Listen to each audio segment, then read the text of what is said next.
Hey, good morning. How y'all doing? It is Red Beard. It is a damn fine day to talk about some books. And we are here for the November 2024 wrap up. And I read 9 books in the month of November. I do audio when I cannot read physically. I prefer to read physically 100%. But when I cannot sit there and hold a book, I will do audio pretty much anytime that I can. When I'm folding laundry, when I'm in the shower, when I'm on a long car ride, I will do audio. Sometimes even when I'm at like a sporting event, I will listen to my audio book if I can. Now, I have often said that I'm not very good at audiobooks. I would not be good at audiobooks for things where I had no idea what the story was about. I have found personally that I can do audio fairly well for like nonfiction where I know part of the story. Back in the day, I did like the Columbine book and some other things along those lines. Also, did some like satire and comedy stuff like Lindy West and there were some others, but those are the types of books I used to do in audio. I have decided here recently that I'm going to use audio for my King reread. I've been rereading all of King, but the King books that I finished this month are the Dark Tower books, and the ones that I got through I had not done. So it was a bit of a challenge, but audio and physical, again, prefer the physical, but it is what it is. So 9 books. I did The Wind Through the Keyhole by Stephen King. And this was probably, look, I am not a lover of the Dark Tower as much as a lot of King fans are. I mean, I will tell you that I still prefer the books that are kind of considered standalone books like Salem's Lot, The Shining, Revival, The Stand, things like that. But I do appreciate how it pulls basically everything together, and I do. And I'm just talking in general about the Dark Tower because I've got 2 others here that I got through this month. But um, how it pulls everything together, and it really kind of keys in on the event of him, getting hit by that van and damn near losing his leg. And I appreciate all that. And I really liked how it all kind of came together at the end. But this is like kind of a one off, and it came out after The Dark Tower. It came out after book 7, and this is really 4.5 in the chronology or whatever. So it would come after Wizard and Glass and before Wolves of Kala. This one was probably 3.5, 3 for me. I mean, I enjoyed it. It's just a story. It's a story within a story within a story, really. And but it's Roland is sent out to. I'm trying to. Oh, okay. So Roland and quickly after the events of Wizard and Glass, Roland and Susanna and Eddie and Jake, they come to a river crossing, and they have to, they cross the river and they have to bed down in this shelter because this Stark blast is coming. It's this weather event. I picture it as, you ever seen the movie The Day After, is it The Day After Tomorrow, where like it just New York just freezes, like flash freezes, like people, like once one minute it's normal and then all of a sudden eh, everything's frozen and you can't even go outside without immediately like your blood freezing and whatnot. I kind of picture it like something like that. That's probably not, exact as far as what King, but it's a very, very cold, windy storm called a Stark blast. Anyway, they settle down there, and in doing so, Roland tells them a story of his when he's younger, and he has to go out to try to find this skin man, this skinwalker, this thing that turns into something else and has been killing people.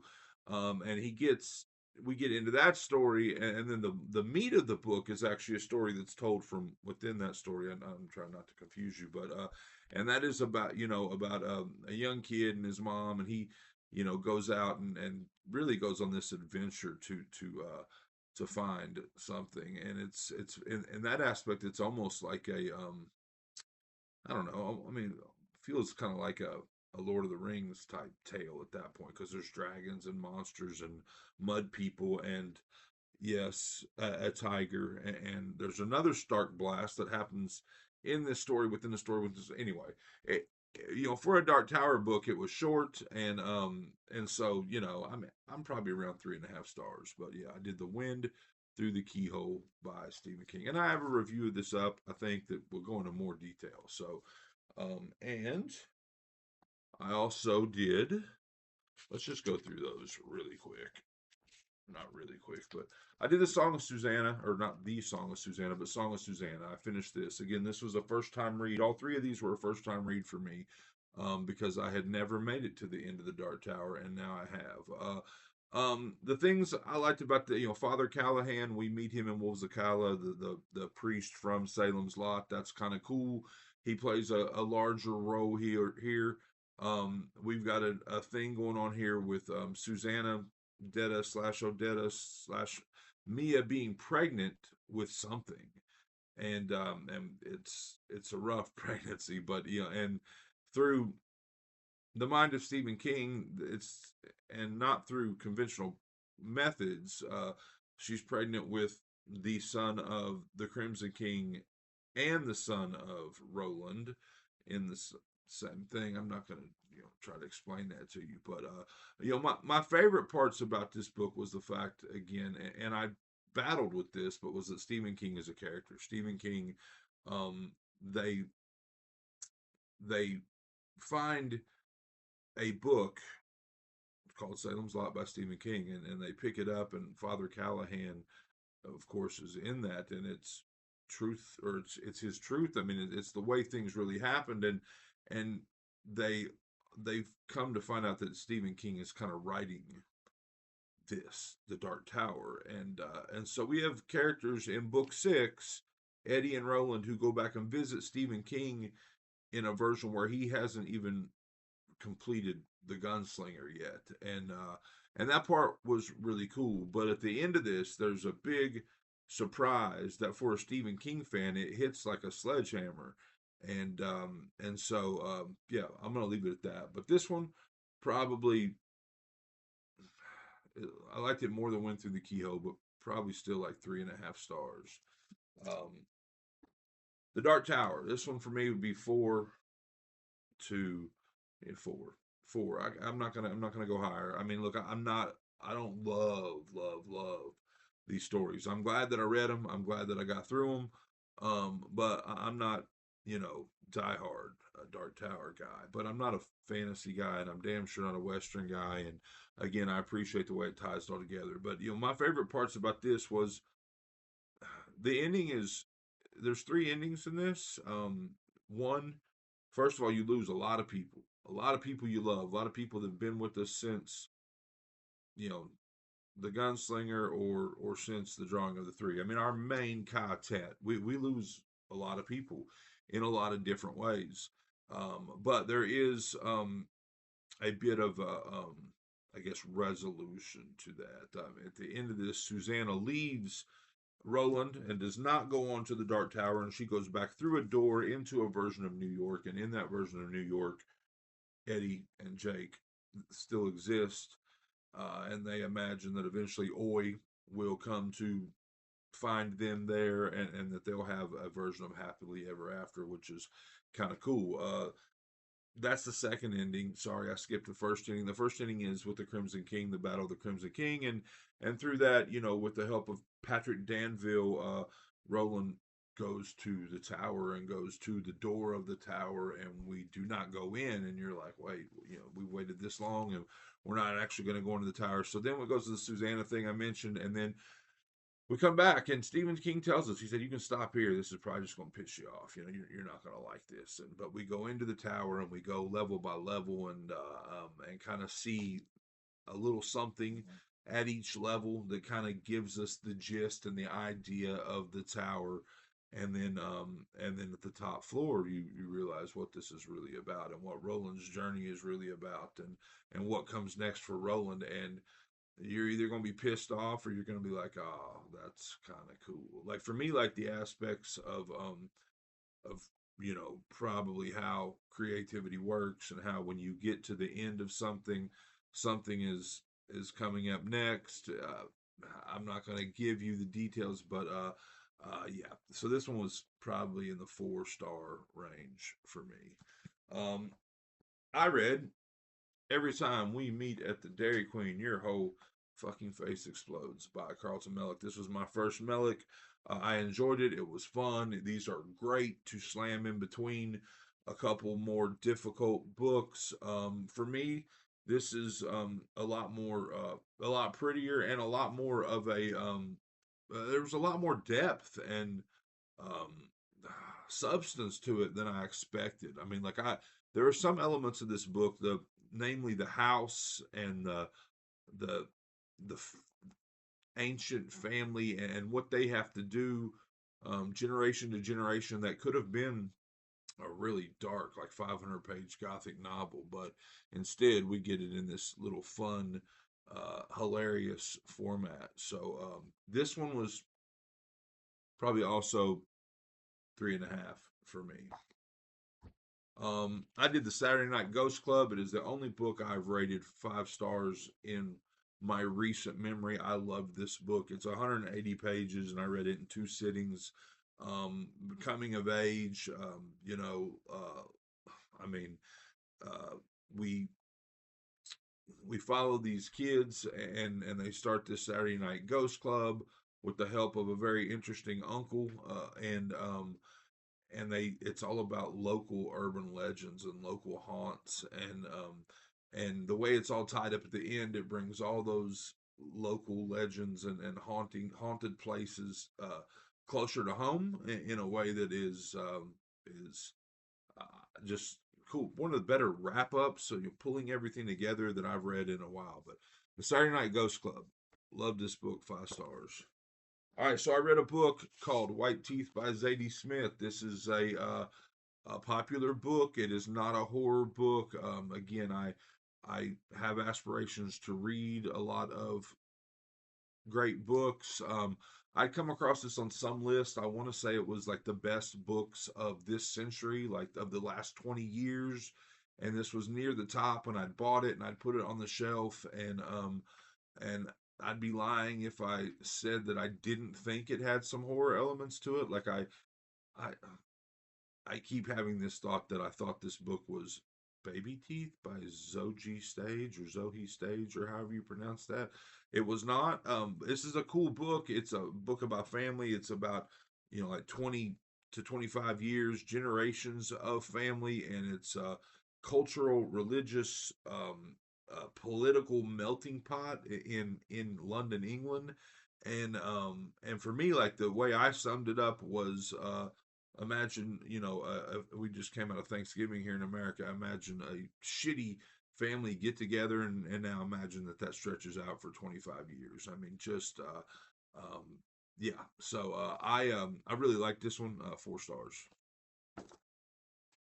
I read The Devil Crept In by Ania Alborn. Really, really like this book. 4 stars. And it was um yeah, it's dark, and our again, we're a young kid, 12 years old. Our best friend goes missing, comes back, is not the same, is changed horribly, and but it goes deeper, darker, as far as this house that we think's abandoned is not abandoned, and this woman that lives there, and she's bringing up, or raising, or just, you know supporting this creature. And it never says the word vampire, I don't think, but it's got elements of vampirism, and it was just really, really creepy. And the ending to this one is a bit of a shock, a bit of a slap in the mouth, and yeah, I just really dug it. It's my first Ania Alborn. I didn't do a good job of summarizing that, but there's a lot more to it. But I'll be reading more. So, The Devil Crept In by Ania Alborn. And I did The Devil by Name by Keith Ross, and this is part 2 of the Fever House duo. I think that's it. I don't think there'll be a third book because of the way everything comes together in this one. This one is I really like this one too, probably 4 to 4.5. I liked it more than Fever House. And this is 5 years later. Fever House is like this pre-apocalyptic thing. We're on the cusp of it though, and this is like 5 years later. It is definitively post-apocalyptic, and how that happened is that there are these remnants, um, this hand, this eye, and this voice of a demon, and and we start in Fever House with the hand, and the hand causes certain things to happen, but kind of on a small scale. And then, but the voice, if you hear the voice, if you hear this recording, then you basically lose your mind and turn it into this like crazy zombie like thing. And coming out of Fever House, they have played this voice, and we think they've just played it for like the people of Portland, because Portland has had an outbreak of shit because the hand was introduced in Portland, but they really played it for the entire world. And so we are purely apocalyptic. The I mean, everything is is changed, and the entire I guess landscape of the political United States is changed. And we've got a group of people, so that have an idea of how to stop um, the, I guess, big bad in this case. But yeah, I mean, it's action packed, and the ending of this one also, like for me, in a book that has a lot of action. I mean, if you're already on the edge of your seat, how do you go further from that without falling on the floor? But the ending of this one just really takes everything and turns it up a notch, and it was yeah, it was an explosive edge of the seat, even though I've already said that ending. So, The Devil by Name by Keith Ross. And then I did The Call of the Cthulhu and Dagon, H.P. Lovecraft. It is a graphic novel that I picked up, and just like I picked it up, I brought it home, and I kind of started leafing through it and looking at the art, and then I kind of turned back to the front and started reading, and the next thing I knew, I had read the entire thing. I don't really do a lot of graphic novels anymore because, to be honest with you, sometimes the print in those little um, print bubbles or whatever is too small for me to really be able to read. But this one was not, and it was, I enjoyed it. I enjoyed the art. I'm not a Lovecraft nut by any means. I'm not a cosmic horror guy really at all, but the art was great. I mean, the art and the presentation. I mean, it looks like this is just a paperback graphic novel, but it's been sandwiched between these two hardcovers and then like strung together with like green. I don't know, but presentation and art, I really like. Probably 4 to 4.5. As far as the stories, though, again, not a huge fan. Probably 3 stars, on the book. But yeah, it was fun, and so I got a little bit of Lovecraft without investing a lot of time. So 9 books. My favorite clearly was the Saturday Night Ghost Club, but really liked the Ania Alborn. Really liked Rawson. I mean, Alborn, it was my first. I'm going to be getting more of that for Christmas. Rawson, I've already got a couple others that I'm going to get into. That was my third Rawson read, having done Road 7, and then these two, Fever House and The Devil by Name. So, and of course, the Stephen King books. I mean, again, I'm not a huge Dark Tower fan, but I'm glad that I've read them now. I've gone straight into Insomnia because Insomnia, the book Insomnia, plays a bit of a role in the Dark Tower. It's mentioned, and it's got a bit of a role, and then some characters kind of cross over. So like Patrick Danville, I think I said that, was involved in the final battle with the Crimson King, and he's a character in Insomnia. So just kind of trying to go back and I mean, I know that a lot of the books have ties to the Dark Tower, but this one in particular, I'm going back and getting into Insomnia. So that's it. This has been my wrap up. I hope you enjoyed it. I hope you're enjoying all your books, all of them, as much as I am. If not, you're reading the wrong damn books.